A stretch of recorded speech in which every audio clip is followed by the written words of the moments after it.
So we'll be looking at the legal system, in other words, issues, structures, and players. So again, this is Mr. Barber.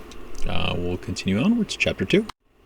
So there are two basic systems, the adversarial and the inquisitorial. So again, that's one of the things you're looking at is the systems of jurisprudence. So the adversarial system, again, it's a system that was developed in England and involves pitting the defense against the prosecution. The judge or jury listens to both argument and decide which is the most truthful. Again, within your assignment, you probably looked at those elements. You kind of broke it down in terms of what you're observing. Within that, a lot of times, a lot of these lectures are kind of just looking at those various elements and kind of just breaking it down even further in terms of what you've already read. So the adversarial, you're trying to see what things one person can pit against the other in terms of the defense, in terms of also the prosecution. So you're trying to see and hash out what is considered the proverbial truth, the blind justice of truth. So the inquisitorial is used in Europe, except England. In this system, the judge has more control over the proceedings. Again, witnesses and parties in the trial are questioned by the judge, and all witnesses are court witnesses. So if you notice, the judge has more precedence. So again, it's one of those things where the judge is doing more of asking the questions, focusing in on the individuals, and kind of just trying to hear what the truth is overall, versus the adversarial, where you're simply looking at, you have two individuals who are trying to bring across their facts. This one's more looking along the lines of the judge themselves. So the adversarial system is used in the U.S. Again, the criticism is it's a competitive atmosphere that can distort the truth. Again, the benefits has been shown to lead to less biased decisions, and participants have plenty of opportunities to present their version of the facts so that they feel that they have been treated fairly. And that's one of the things you're trying to do is within the adversarial system, you're trying to make sure that there is a level of fairness. Does it always happen across the board? We know that not always. If you have a good lawyer, again, it'll weigh in your favor. Laws are designed to specify precisely what conduct is illegal, often referred to as black letter laws. In other words, it's the simple black and white elements. Again, do these laws always correspond to people's sense of right and wrong? The example of euthanasia and abortion highlight the inconsistencies between legality and many people's perceptions of what is moral, ethical, and just. If you have euthanasia, you're looking at the element of, I want to take my own life. I'm in a lot of pain. I'm stage 4 cancer. And within that, I want to end my life with dignity. So again, you have individuals who are coming from that realm. You look at abortion, you have so many, there's so much controversy with abortion. You have individuals who are looking at it from the angle of, it's my body, it's my right. You have another portion that simply look at it from the angle of, I was sexually assaulted and I got pregnant through that initial assault. Therefore, I would like an abortion to initially never be reminded. Then you have others that weigh on the other side again. You have individuals who are saying, that's wrong, all of it's wrong. You should never abort a baby. And so again, you have those different elements, and that's where the aspect of adversarial kind of comes in. That's where you look at the elements of trying to weigh the facts. So legislators and scholars have argued for centuries about whether or not the law should be consistent with citizens' sense of morality. Again, researchers recently have considered whether the principles in the Model Penal Code are compatible with citizens' intuitions about justice and legality. Again, a majority of the states base their criminal laws on the Model Penal Code. So again, that's one of the things is what is considered moral, what is considered legal. When we look at our sense of morality, again, each individuals will have their own perception on morality. What they consider right or wrong. Again, how do our laws kind of come out? A lot of times they're looking at the cultural features. You're looking at the psychological features. You're looking at all the way we interpret things, the way a lawyer may interpret it at a given point in time in, say, for example, when they're presenting a case. So attempted crimes and the concept of intention in law and psychology. So again, the Model Penal Code says that attempts should be punished in the same way as completed crimes. In other words, intention is important. So when you look at that, the Model Penal Code says that attempts should be punished in the same way as completed crimes. So this would be similar to, if you remember back in, I believe it was the early 2000, you had a movie called Minority Report, where they were looking at the possible intent of a crime. Should that be the case? So again, however, Darley, Sanderson, and La Mancha in 1996 found that people do not accept the view that intent to commit an act is the moral equivalent of actually doing it. It's almost similar to the element of, I want to do this, I want to do that. I'm thinking about it, but am I actually going to do it? Again, is that the same thing? A lot of individuals feel like, hey, yes, it is. And then for others, you're like, no, it's not. So in other words, the Model Penal Code, if a pickpocket picks an empty pocket, he is still guilty of being a pickpocket. It is not the amount of money he steals, but the intention that makes him a thief. Say, for example, if I decide, hey, you know what, I want to pickpocket somebody, and my intent is to steal all their money, and all I pickpocket is $20. Am I still a pickpocketer? Yes. So again, it's one of those things. It's not so much the amount of money I steal. It's more along the lines of the intent that I went about in my actions. So in 1959, Ralph Dahms grabbed his wife, Marjorie, from a bus, put a pistol to her head, and pulled the trigger. Again, the pistol did not fire. Therefore, Dahms was heard to say by two police officers in the vicinity, "It won't fire, it won't fire." Dahms was charged with attempted murder because of intent. Do you believe that was correct? I'll leave that up to you. Do you feel like it was correct? Do you feel like, hey, you know what, this was wrong altogether? He intentionally was going to kill her. If the police officers were not there, and that's where we kind of justify. We start creating more justification. And if you're studying psychology, you know justification is a huge component when we hit a wall. Therefore, we simply try to justify. We can simply say, well, if he didn't kill her with a gun, then maybe he might have used something else. He might have bludgeoned her with the pistol handle, or he might bludgeon her, using this, that, and the other. He may have pushed her even into oncoming traffic. All these different scenarios that we can kind of go into. But again, was the charge of attempted murder correct? I'll leave that up to you. So the concept of intention deals with the attribution theory. In other words, attribution is the action of regarding something as being caused by a person or thing. And then attribution can be understood along three dimensions. In other words, internality, stability, and globally. So the concept of intention, what are we looking at? We're attributing things. We're attributing to the possibility that, was there a level of internality? Was there a stable element altogether? And is this globally accepted by others as well? Do other people see the same thing in terms of this viewpoint? So in other words, internality, whether we explain the cause of an event as due to something internal to a person or to something that exists in the environment. So the attribution element. Stability, whether we see the cause of behavior as enduring or temporary. So again, we're looking at that. When you look at domestic violence, the intent, was there a level of stability? Did it happen over a prolonged period of time? Or was this a one-time thing? When we charge with domestic violence, sometimes we even look at it from those elements and saying, yeah, the intent was there. Even though it was the first offense, we're still going to go through the element of charging it as assault and battery, or we're going to charge it as domestic violence. Even if it happened just that very first time, because we're looking at the elements of stability. Globalness, whether we see the causes as specific to a limited situation or applicable to all situations. So that's what I was talking about, is, do we see it across the board? Do we see this as a global recognition of hostility? Do we see a global recognition of this, that, and the other? Or is this specified to a limited situation?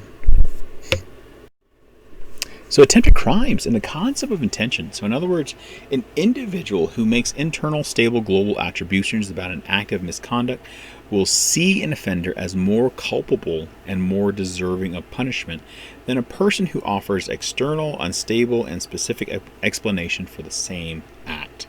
So this is where we're looking at the feature of equality and also the feature of discretion. So we're looking at those things. So that's how we weigh in. That's how we weigh into the initial mindset of applying a given feature to this crime. So when making inferences about what caused another person's behavior, especially with negative behaviors or behavior with negative consequences, we tend to attribute the cause to stable factors that are internal to that person. So in other words, we see it across the board. We say, okay, yeah, we attribute to the stable factors that are internal to the person. So if we see it, we're saying, yeah, they created these crimes. Why? Because they're habitually doing different things. They're habitually, they numb their senses. They numb the feature of the criminal act itself. Therefore, that's the reason why, they had those negative consequences. That's the reason why they went the route that they went, because they were around so much negativity and it just built up. And that's the reason why we're applying this attempted feature. But again, when our own actions lead to negative outcomes, we are more likely to blame the external environment for the outcome. And we've seen that even in our everyday lives, even in our relationships. When we look at our own relationship choices, even with bad relationships, we look at them and say, well, I can't really hold myself accountable. It's everybody else. Everybody else is crazy. Everybody else is such and such. I was a complete perfect person in that relationship and they were not. And that's where when I work with couples and I work with relationships, that's one of the things I always look at is the feature of holding each individual accountable. And even in today's culture, sometimes we tend to skew away from that, because to look at accountability, sometimes we have to actually stare things in the face and say, yes, this is, what it is. But again, this is applicable to certain crimes. I know some individuals will try to apply this and apply what I'm saying right now to everything else. But again, we have to take it into context. So again, that's where we kind of look at those features. So again, consequences of citizen code disagreements. So for the law to have any authority, it must be consistent with people's shared sense of morality. So if everybody holds the idea, yes, it is unlawful to enter a gated community, and we all hold that to be true, then initially goes into what? A law. But again, when consistency is lacking, citizens may feel alienation from authority and become less likely to comply with laws they perceive as illegitimate. So if I were never living in a gated community, I'm coming from the res and everything else, and I'm coming into a gated community, and I've never seen that ever. And I come into a community, am I going to be alienated? Yeah, I'm going to feel like, hey, this is weird. This is odd. Why would somebody do this? This is so stupid. This is so bizarre. But the reality is that's what we're looking at. We're looking at that shared sense of morality. So when we commit a crime, we're looking at it from the angle of, this is so weird, so bizarre. For the individuals living there, they're like, that's not bizarre. This is normal. So the definitions of justice have changed. So in the Old Testament and in Homer's The Iliad, justice meant something like revenge. So again, by the time of the Golden Age of Athens in the 5th century, the concept of justice came to be more about achievement of the well-being of individuals. So you have on the right the Justice League. So here you have distributive justice. So in other words, do I get a piece of the pie? And a person will be more accepting of decisions and more likely to believe that disputes have been resolved appropriately if the outcome seems just or distributed equitably. But again, one of the things is the outcome. Say, for example, if you were acquitted of a crime and it goes through the process, at the end of it, do we still feel like, hey, yeah, this was perfect? No, because again, we all have our own opinions about what we consider in the crime, or do we feel like, hey, for the individual who were acquitted, yes, they probably feel like, hey, the procedure works, the criminal justice system works, and everything else. But if we're outside bystanders, initially a lot of times we'll even weigh in and say, well, I don't think everybody looked at the facts. Everybody didn't look at this. They didn't look at that, and we kind of have our own opinions and everything else. So again, that is also our right, but at the same time, we have to understand the process, and we kind of have to respect that process. But again, distributive justice, is it perfect? No, we know that. We know that there are limitations as well. So procedural justice, if individuals view the procedures of dispute resolution or decision making as fair, then they will view the outcome as just, regardless of whether it favors them or not. Again, you're starting to see that. You're starting to see, okay, if I am viewed and if I share my insights and the other individual shares their insights, and we go through the process, we go through resolution making, and we go through decision making, and we both work out an agreement. A lot of times, a lot of individuals are able to come to that element of saying, yeah, we're able to work through this, and we're able to move forward. Let's see, procedural. So again, research shows that when procedural justice in child custody cases and child support cases accepted, both fathers and mothers are more likely to be involved in their children's lives. So again, when fathers lose in these cases, if they believe the hearing was fair, they are more likely to maintain contact with their children. So again, if they're both respected, if the process is respected and they both come in and the hearing was fair, they weighed out the pros and cons, and they're focusing on the intent of the children. They're looking at the elements of, is the child's well-being at the forefront? Then that's what we're always looking at. That's what individuals are always looking at. But again, you also have the element of human nature, so sometimes that bitterness still does come in. So again, that's one of the things you're also looking at and taking into consideration as well. So what is justice? So what do you think justice is? So common sense justice, again, refers to the ordinary citizens' basic notions of what is just and fair. So again, do we have that capacity? Again, that's what we're looking at when we bring in jury selection. We're putting individuals who are from the general community, our own peers, our own fellow folks that we kind of come across, and they're the individuals who are weighing the pros and cons. So within that, you have the jury nullification. In other words, the jury refuses to convict a defendant who is legally guilty of the crime. But again, researchers have found evidence that the black letter law in the books may be at odds with community sentiment. So even though it's written in law in black and white, a lot of times people from that said community may feel like, hey, we don't hold those same views. We don't feel like, the laws mirror our community standards. They don't mirror what we feel is right.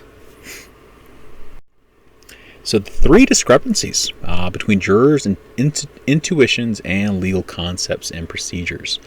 So again, the common sense concept or context is typically wider than the laws.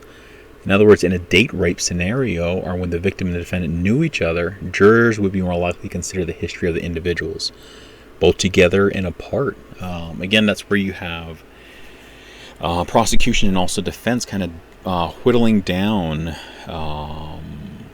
the intent and also the history of the individual and the parties involved.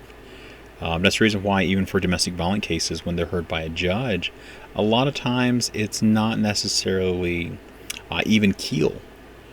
Sometimes it doesn't always favor the victim. The reason why is, say for example, if the victim continuously goes back to the perpetrator, even though there's been various incidences of domestic violence, and the individual leaves and then returns, the aspect of common sense justice kind of plays in. That's where individuals will start to say, okay, well, this individual did continue to go back.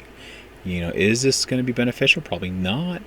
But at the same time, we're weighing in the history of the individuals. So again, 3 discrepancies between jurors' intuitions and legal concepts. So again, common sense perspectives on the actions of a defendant and victim are more subjective than the law allows. In other words, jurors do this by stepping into the shoes of the defendant and viewing the events through the defendant's eyes. So again, we're trying to look at it from who?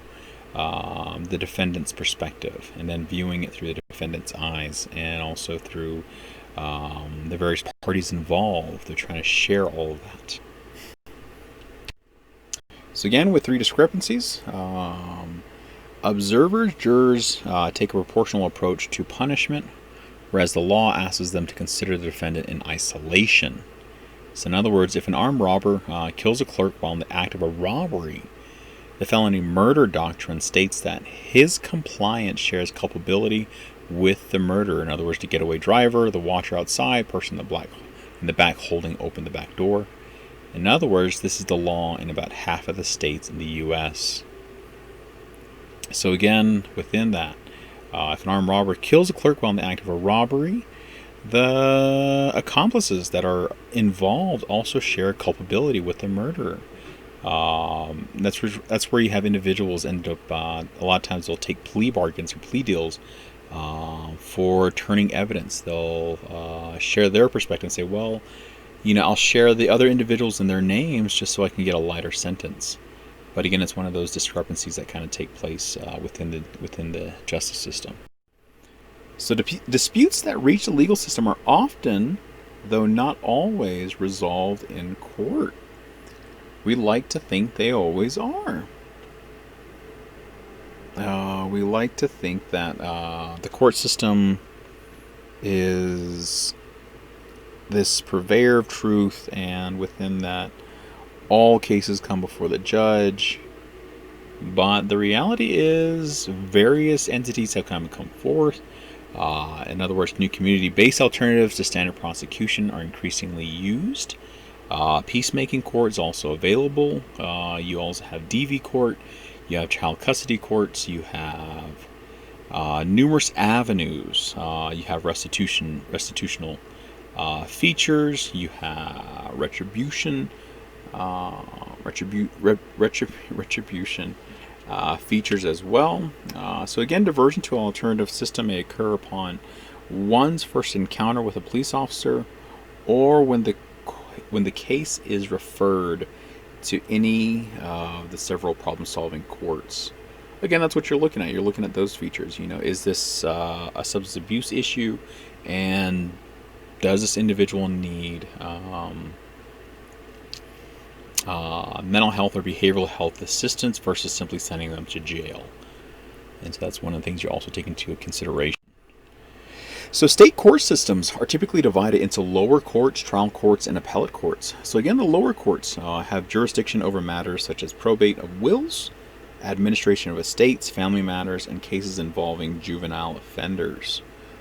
So again, family court handles cases involving divorce, child custody, and child dependency. And lastly, juvenile courts deal with legal questions concerning delinquency. So you're looking at those features. You're looking at juvenile crimes. You're looking at individuals who've committed crimes when they were a youth or when they are still a youth. So most murder trials are seen in state courts, whether they have national coverage or not. So again, here is O.J. Simpson. If you remember that case, then you also have Casey Anthony. Both high-profile cases. But in addition to that, whether they have national coverage or not, they are still seen in most likely state court. So trial courts typically decide any case that concerns a violation of state laws. In other words, most criminal cases involving drunk driving, armed robbery, and sexual assaults are tried in state trial courts. Again, state courts, some systems typically include one or more courts of appeal and a state supreme court. So it kind of just breaks it down for you. So this is where we look at federal courts. So again, if you click on the larger picture in the PowerPoint, you'll see the larger picture all together. Again, there are 13 U.S. courts of appeals, or circuit courts. You have 11 across the nation and 2 in Washington, D.C., the D.C. Circuit and the Federal Circuit Courts. So again, there's at least one district in every state. So the federal appeals or appellate courts are called the United States Courts of Appeals. So keep that in mind. So there are 13 federal courts of appeals divided into geographical circuits. Appeals are assigned to 3 judge panels. So again, this is kind of a breakdown.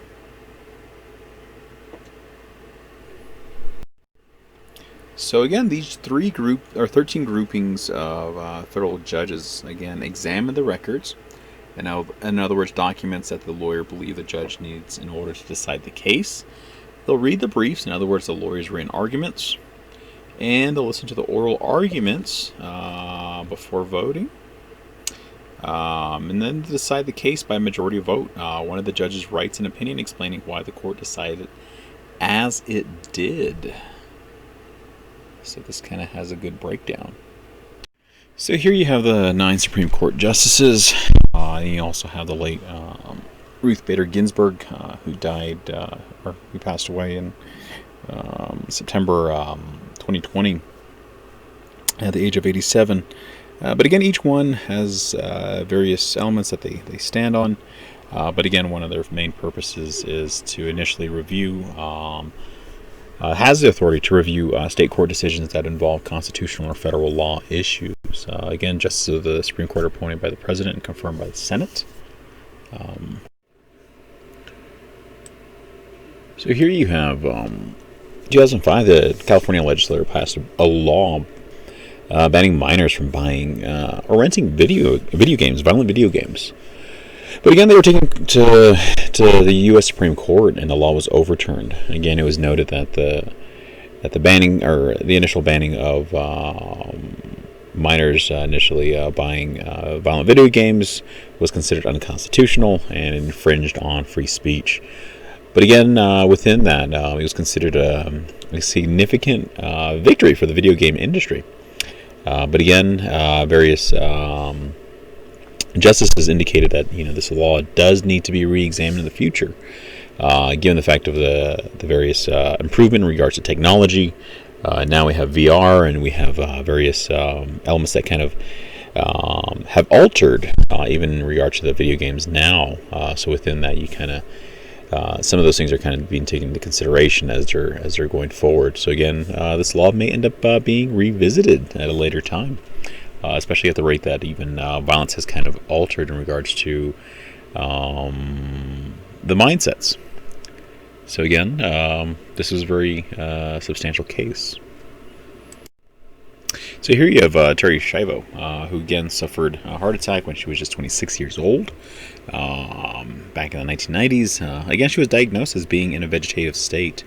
Vegetative meaning that initially her movements were unresponsive in regards to her physicality.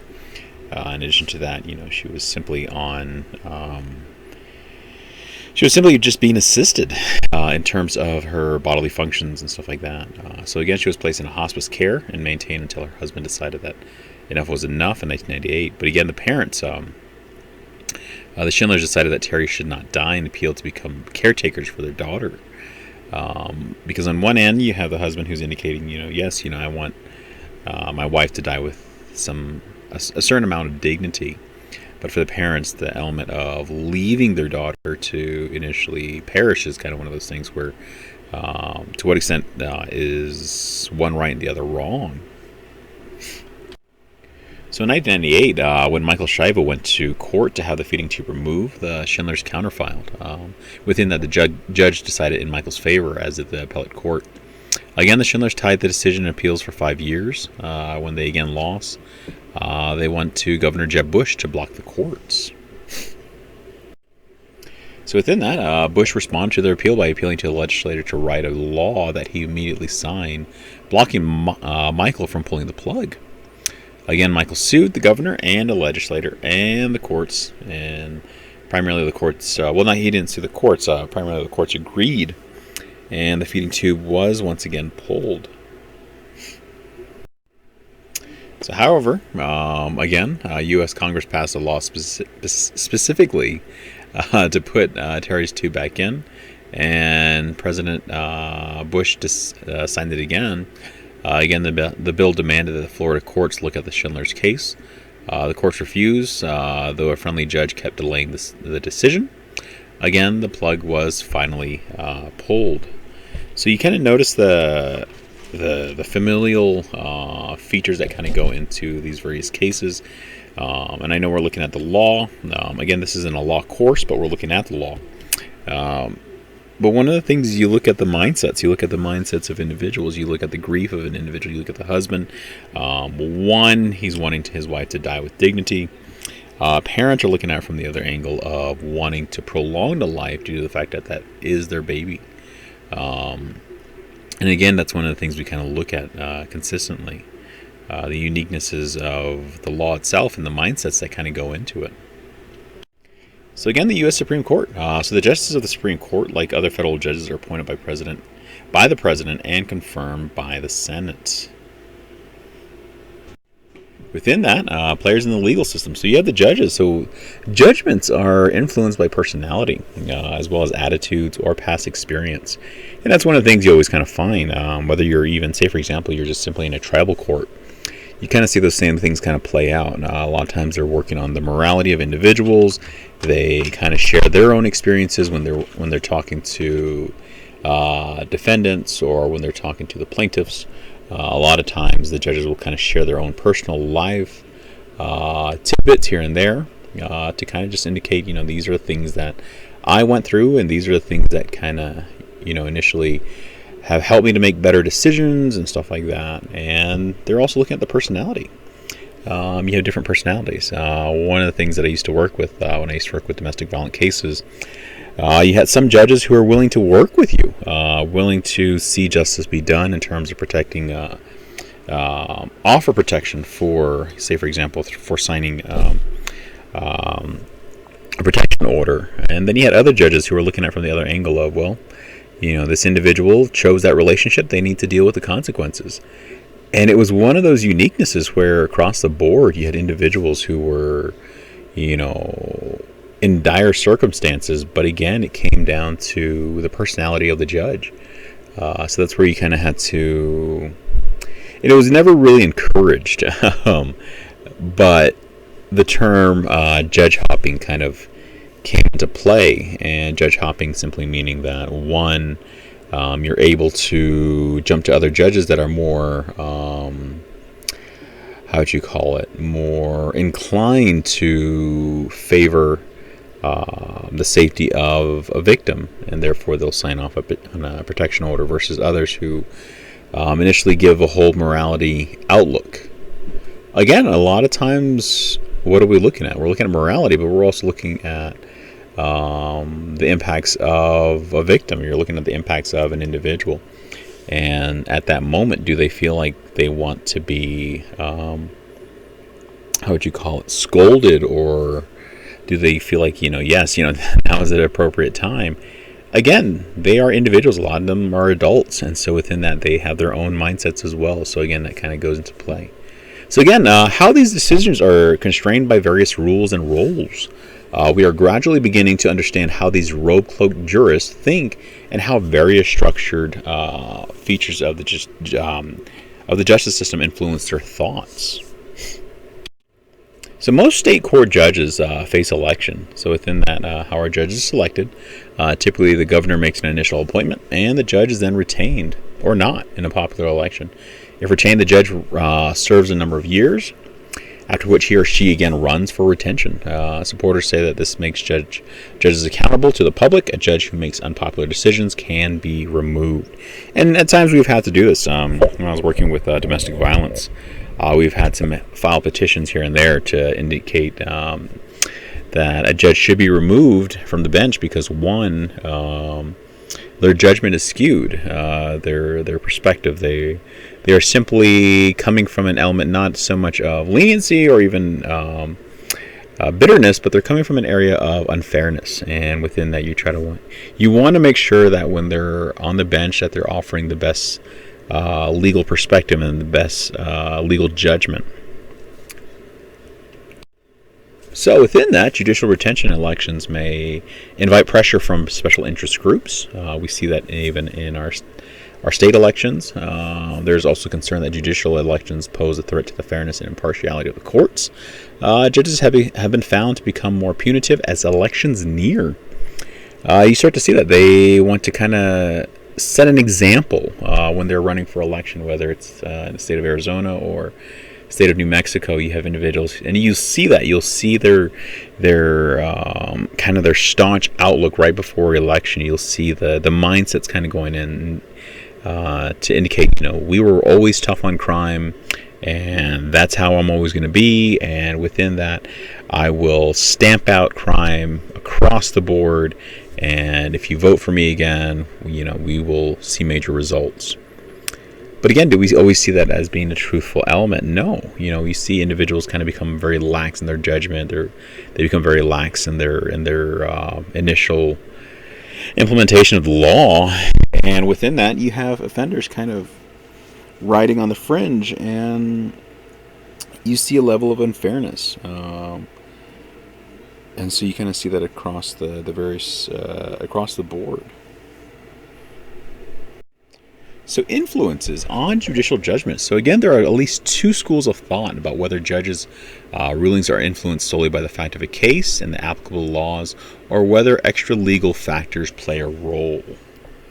So again, if you notice on the picture on the right, you have individuals who are looking more from the element of offering the best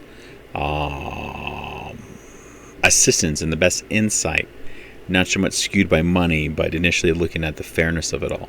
And then you have others who are focusing on, am I able to, be skewed? Is my judgment able to be financially beneficial? And we look at the area of bribery. But again, does it happen? Yes, it does happen. You see it happening on the Navajo Nation. You see it happening in state. And sorry, I'm taking a drink of coffee. So within that, you kind of just go through those uniquenesses. So, legal formalism. So legal rulings in a careful, rational, mechanical way with little influence from political or social influence. So again, this would be legal formalism. In other words, they're applying the legal rulings in a careful and a rational as well as a mechanical way. So everything is kind of by the book. They're sticking to the book, and there's no level of leeway. They're simply going to write it out as such.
So here you have some extra legal factors. So again, you have social class.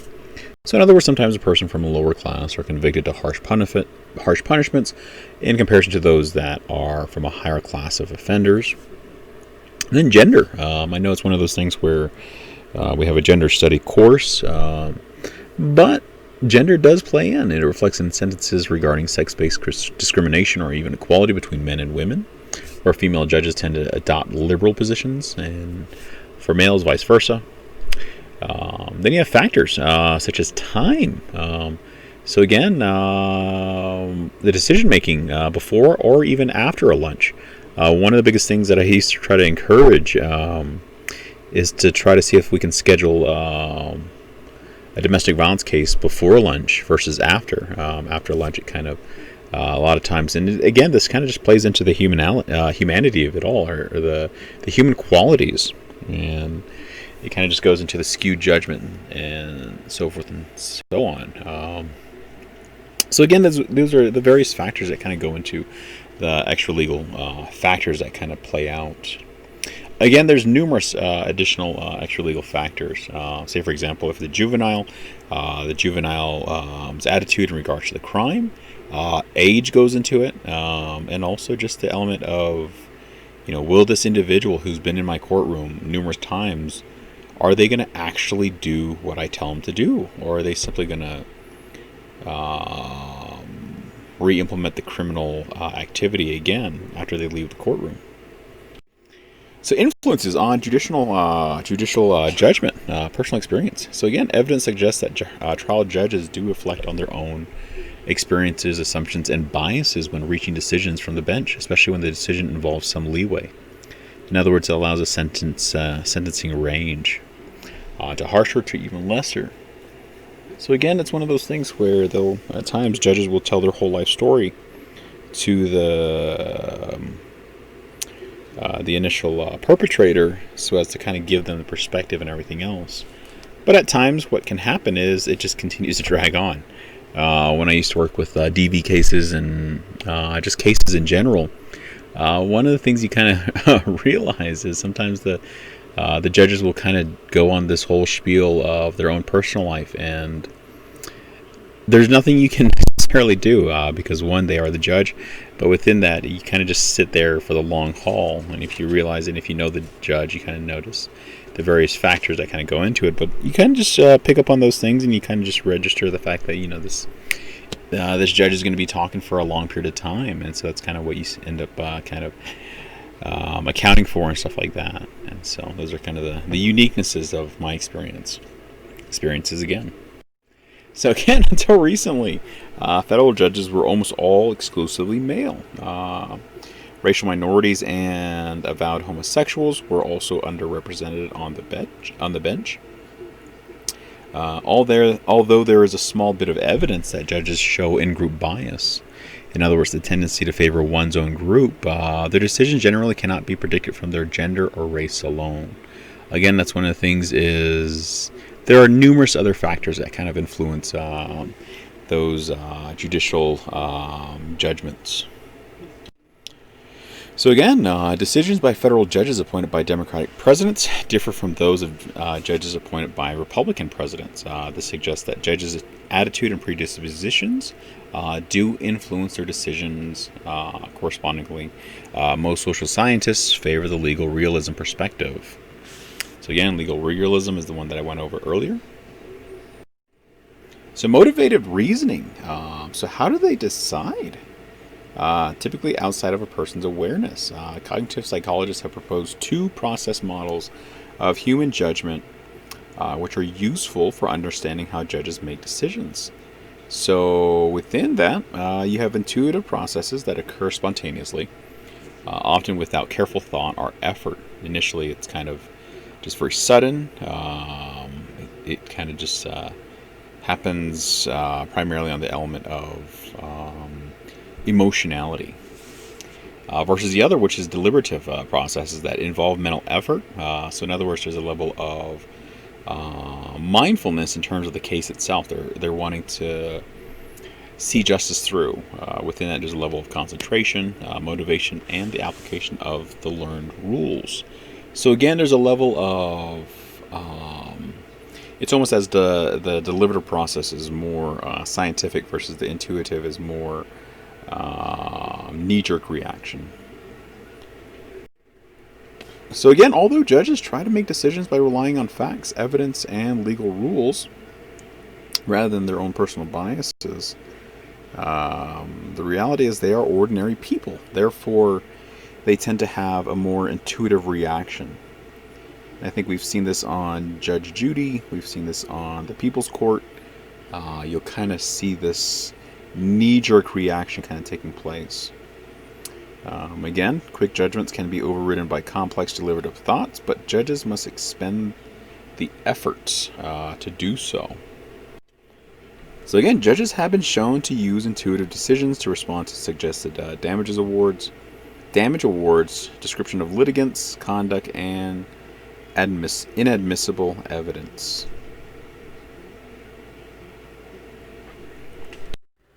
So within this, there you are. Sorry, I was looking for my microphone. So within that, lawyers are plentiful in the United States. Here's a small excerpt from Kaiser 2010. Every weekday morning, more than 1 million chairs throughout the nation await indentation behind a lawyer's desk. So it's one of those things where there are over 1 million, more than 1 million lawyers that are wanting to initially offer their expertise, offer their assistance, offer their insights to assist those in the law. So within that, lawyers who work in law firms attend to the needs of the firm's clients. Within that, some of them specialize in labor law, divorce law, and others are generalists. Some lawyers work for corporations and have only one client. They're corporate employers. And then for others, it does vary. So many lawyers work for the government on federal, state, or local levels and have only one client. In other words, the governmental unit for which they work. So this is where the prosecutors come in. Prosecutors are government lawyers responsible for prosecuting individuals charged with crime. Federal prosecutors, called U.S. attorneys, are appointed by the president and prosecute people for violating federal laws. And this is that differentiation. A lot of times, a lot of families, when I've worked with them, they always feel that the prosecutor is working on their behalf.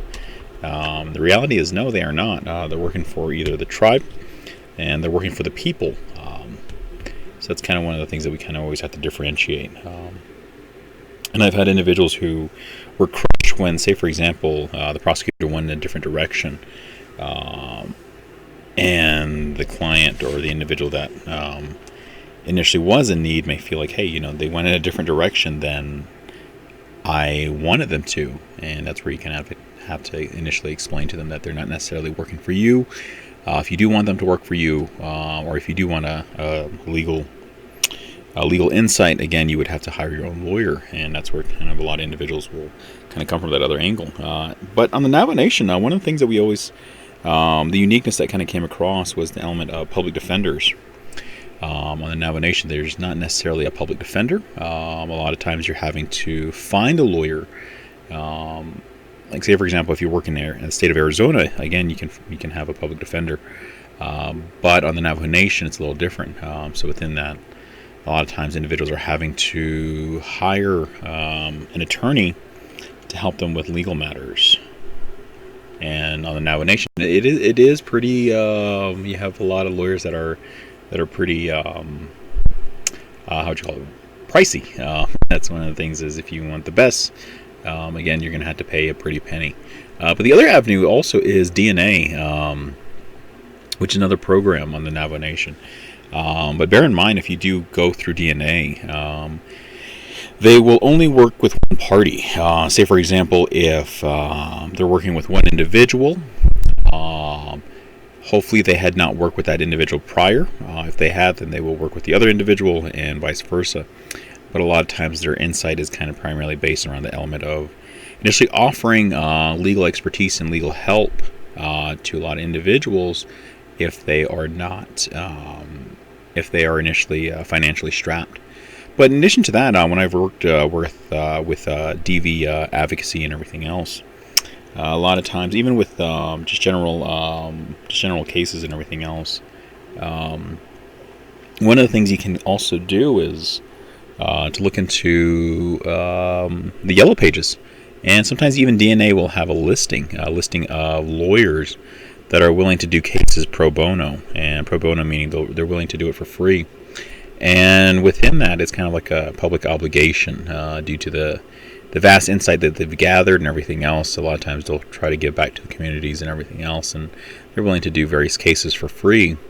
And it's best to kind of just double check, just to make sure that you're able to get some help, at least for a minimum, either a lower price, or even they're able to do it for free altogether. That's where you have a lot of listings kind of come through and everything else. So again, the head prosecutors for cities and counties, called state's attorneys, are elected, often in partisan elections. Again, they prosecute individuals who have allegedly broken city, county, or state laws. Because many people accused of crimes cannot afford to hire a lawyer. Most defendants are represented by public defenders who are also government employees. But like I said before, a lot of on the Navajo Nation there is no public defender's office. So that's one of the things that we kind of, and again, it has been brought up before, but it's one of those issues where a lot of times a lot of individuals are having to hire their own attorney, or they're having to go through DNA legal services, or they're having to find a lawyer that can offer governmental assistance in regards to that. So again, that's one of the things you have to kind of bear in mind.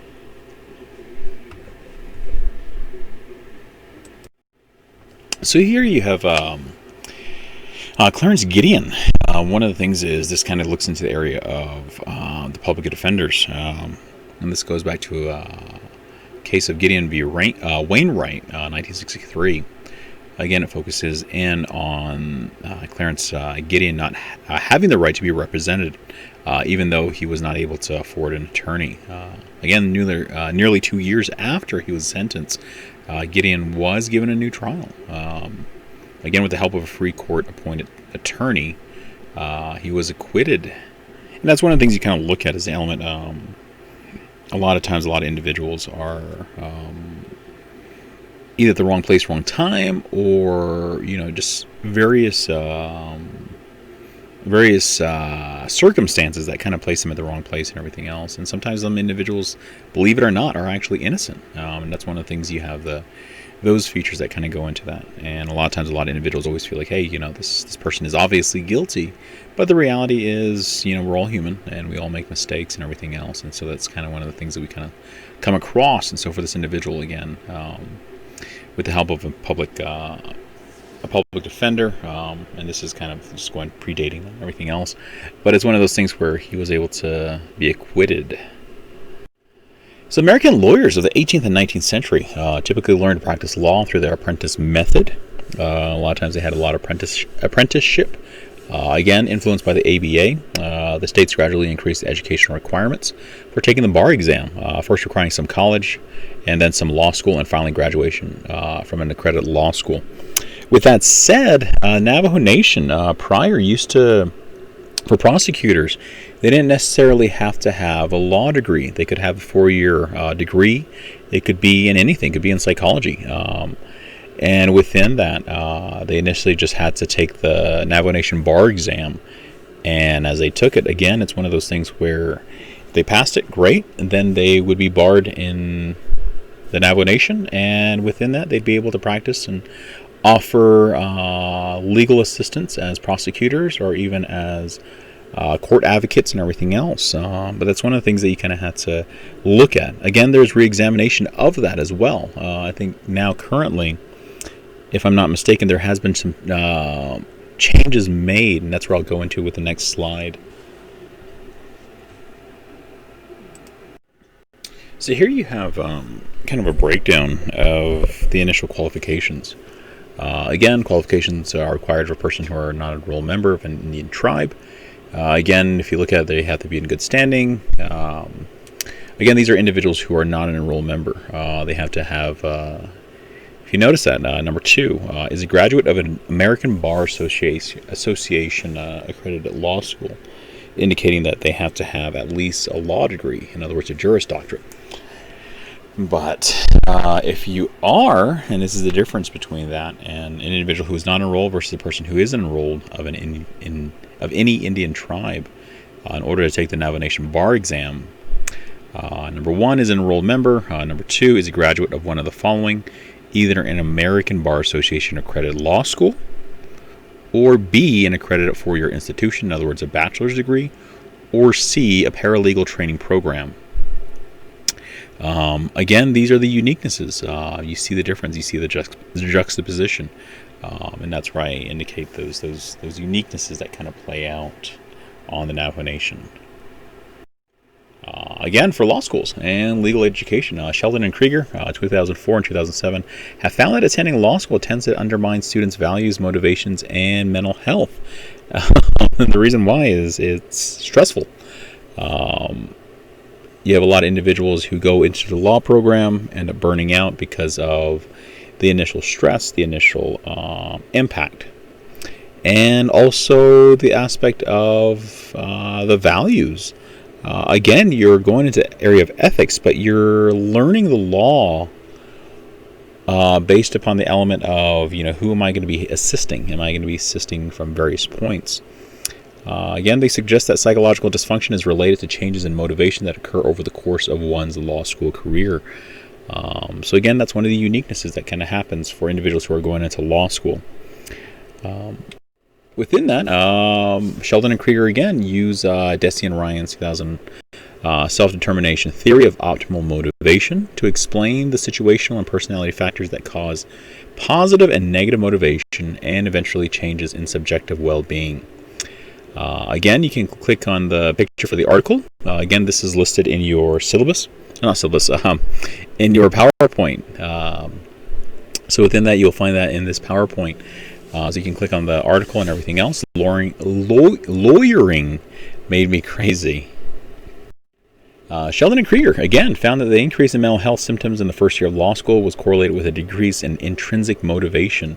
In other words, your understanding of everything around you, the reason why I want to go into law school, that your versus your extrinsic. This is more internal, your internal goals, your internal perspective, your internal motivations, your internal desires begin to wane.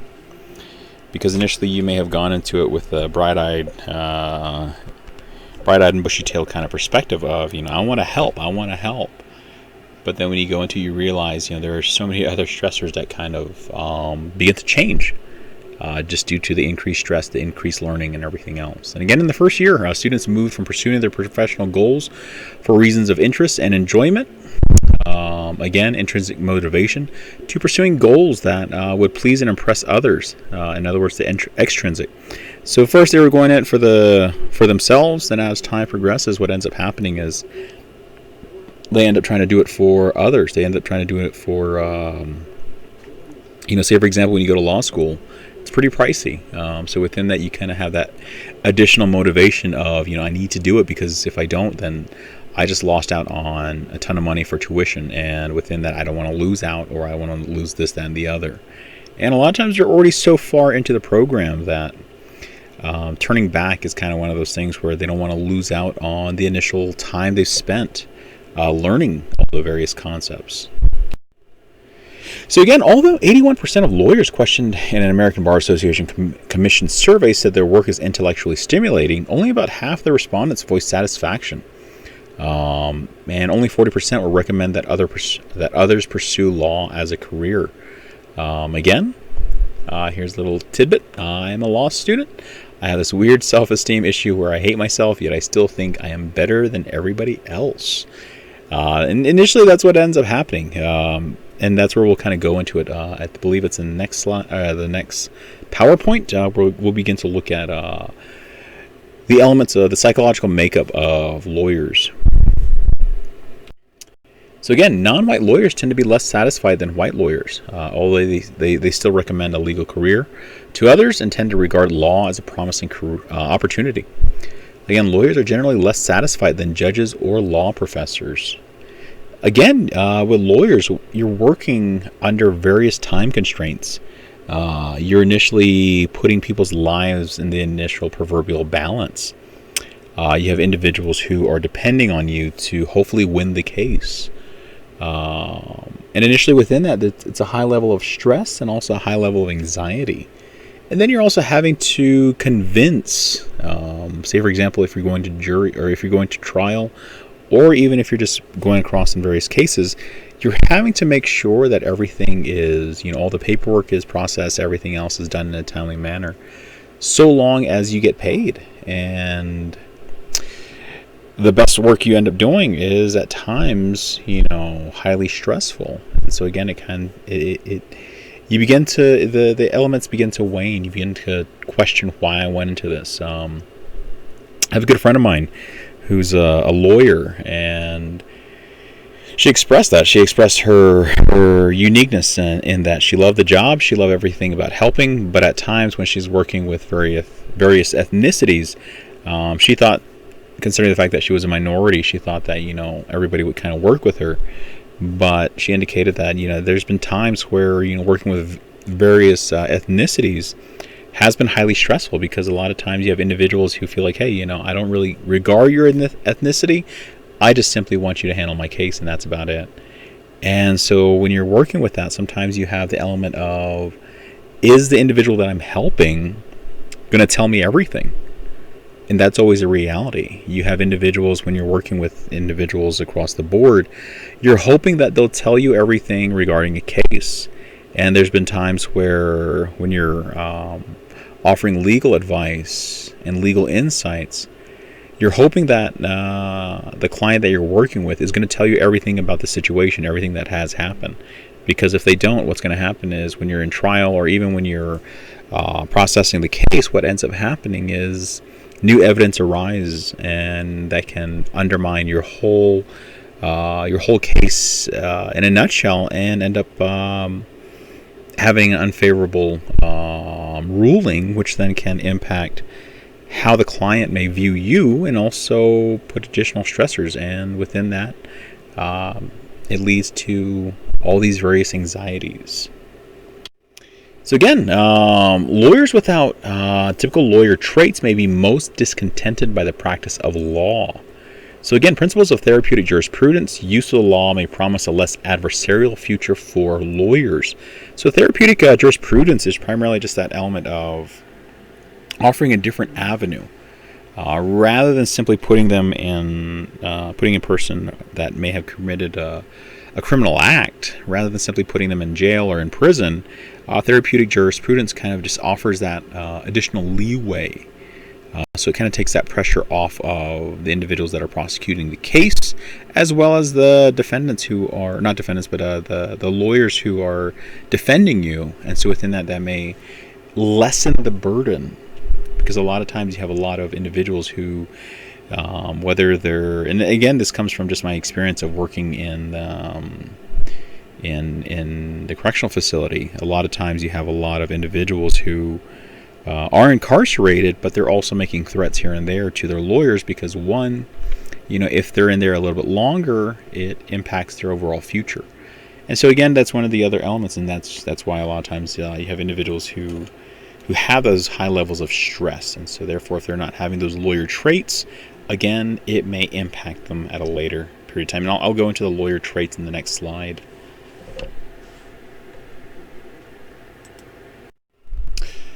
So here you have a listing. So one of the things is, you want to have passion for a job, for your job. You want to make sure that you're doing what you love. One of the biggest things you always look at is, if you love what you do, you're never really necessarily working a day in your life. And so again, that's where that passion for your job kind of comes in. And then you have the compassion for clients. So within that, you want to make sure that you're reaching your true professional potential. Because again, you're trying to make sure that you're offering insight and helping clients in a meaningful way, and you're making sure that you're making a success in your professional life as well. And great communication skills, that's a huge factor. I believe it's a huge factor. The reason why is, you want to make sure that you're conveying your ideas in a succinct manner, but also you're a great storyteller. I think it's one of the biggest things you're always looking at, is you want to be able to bring your points across. Because again, you're sharing that where? You're sharing that with the people that you're helping. You're sharing that, if you say, for example, if you go into trial, you're sharing that with the jurors, with the audience, and to the judge. And so you're kind of just conveying those things. You're making sure that you're conveying your ideas in a meaningful manner. And then the willingness to listen. You want to be able to know when to shut up. In other words, because again, when you're talking and when you're talking incessantly and everything else, you tend to lose sight. You tend to lose sight of what's going on. And when you're asking questions, you're asking a client about this, that, and the other, and they're telling you and they're conveying their stories and everything else. You want to be able to hone in on what they're saying versus simply trying to interject. Because if you're interjecting during that whole time, you're not going to get a lot out of the person that you're trying to help. And so again, that's one of the uniquenesses that you kind of come across from the various traits. And then you also then have the knowledge of the law. you want to have an actual understanding of the law itself. You don't simply want to kind of just breeze through it. You want to make sure that you know the area that you're practicing. If you're working with domestic violence, you want to make sure that you know enough about domestic violence cases. If you're working with sexual assaults, again, same thing. If you're working with traffic cases, accidents, stuff like that, you have to know enough. And then you have the strong writing ability. A lot of times you're sharing that in your writing ability. You're trying to make sure that everything that you're offering is well prepared, clear, and well reasoned in regards to your legal documents. And within that, you want to make sure that you're sharpening those skills so that you're able to proffer something presentable. And then you have that area of creativity. Because the law is not purely a science. There's an art to effective communication. There's an art to effective legal practicing. Within that, you're trying to convey ideas to a client. You're trying to make sure that they understand what the set goals are. You're looking at the objectives, and you're looking at the concerns. Again, you're having that outside of the box context. You want to make sure that you're coming at everything from various angles. And the reason why I say this is I used to work a lot with legal advocates as well. And within that, some of them were legal advocates in working with domestic violence cases. And within that, they're having to work around, not necessarily work around the law, but say, for example, they're trying to offer unique ideas to assist a client that's, say, for example, the victim in a DV case and everything else. So again, you're taking all those necessary components and trying to weave various elements to try to assist to the best of your ability. And then you have good judgment. You have to be able to look at it and say, hey, is this, am I able to pursue this case? Is this case worth pursuing at all? Or is it just coming down to, in the area of negotiation? Am I able to simply just go with a plea deal or go with this, that, and the other? And that's one of the things you're kind of looking at. You're trying to make sure that you're making an informed decision, but you're also making the best judgment in terms of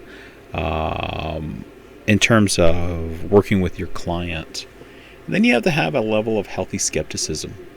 In other words, you have to look at things from another angle, because again, you're coming across individuals. A common error that almost every seasoned lawyer has made at least once involves believing someone without getting proper verification.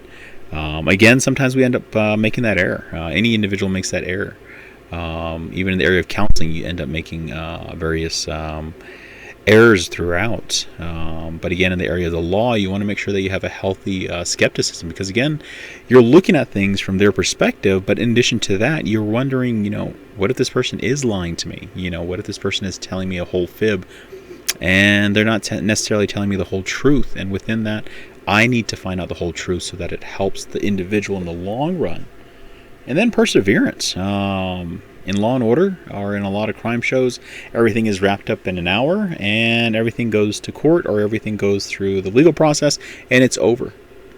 But the reality is some cases last months, some cases last years, and within that, you want to make sure that you're able to say, okay, I have to continue pressing onwards. Within that, will you have difficult days? Yeah. Like I said, that good friend of mine, she's expressed that. She's expressed that, at times, there's days where it's an all day kind of crunch, where you're working with individuals, from 8 in the morning all the way into about 8 in the evening. And within that, you're trying to present a lot of these cases because, again, you're working with all these uniquenesses, and human error, human judgment, and everything kind of plays into that. And when you're working with clients, again, sometimes they'll spring something on you that, say, for example, they forgot. And so that's one of the things you're kind of looking at as well. So again, there's all these uniquenesses that go into the traits in regards to being a lawyer and everything else. But again, this is kind of a nutshell of what is initially seen out on the field. So hopefully that answers some questions. So here's the next slide. So one of the things is, if you look at lawyers, a lot of times they have this element of overconfidence bias. In other words, they feel like, hey, we're going to win this case. And it's one of those things where when you're working with any individual, you're hoping for the best outcome. But when I used to work in crisis, a lot of times you just have to weigh the pros and cons and kind of just give them the truth. But for lawyers, it's a different element.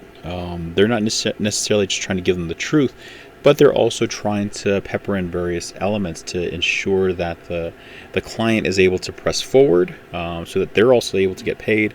But also, in addition to that, their overconfidence initially is trying to bring about a level of predictability in regards to producing a successful case outcome.